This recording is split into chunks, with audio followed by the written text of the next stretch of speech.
to be the next MP for South Thanet. I'd like to thank East Kent WASPI for the invitation to speak here today, and also to the members of the Labour Party in South Thanet who allowed me time off from the Ramsgate canvassing session.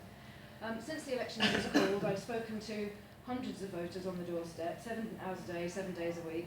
I've met many women born in the 1950s who, regardless of their political persuasion, have been telling me about the hardships they've experienced as a result of the Tories and the Lib Dems taking away their pensions without proper notice. I was very disappointed to see that the High Court action wasn't successful against the government, but I'm delighted that the Labour Party has responded to the injustice directed at women born in the 1950s.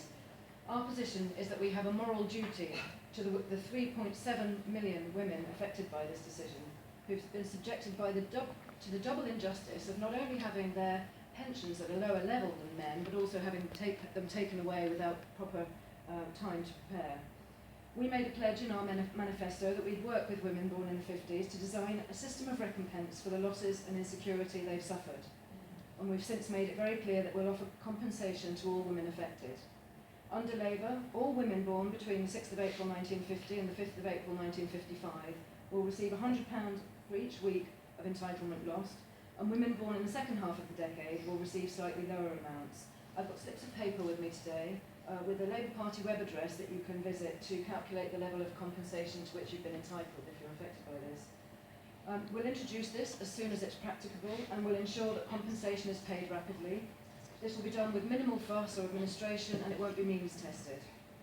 We'll find the money that we need to offer compensation, an estimated £58 billion, because the government would have had to find it if they'd lost the court case. The WASPI campaign is to be congratulated for working with the Labour Party's Treasury team and other campaign groups to make sure that this happens, and I'm sure this will carry on under a Labour government. By contrast, the Conservatives have refused to recognise the damage done by their mishandling of the pension age raise for women.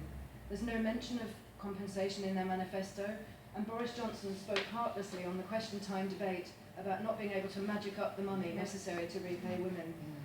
And it's symptomatic of the Tories' lack of care that our two male Tory MPs, this seat here, that our two male Tory MPs have refused to attend this debate. But pensions aren't the only reason to vote Labour. We know that the cruel austerity regime perpetrated by the Conservatives and Lib Dems has disproportionately affected women. Cuts to the NHS, to social care, benefits, transport, education, childcare and older people's services are having a devastating effect on us and our families. Labour and the Conservatives are the only two parties capable of winning the Thanet seats, and I'd urge all of you to bear this in mind when casting your vote a week today. Many thanks.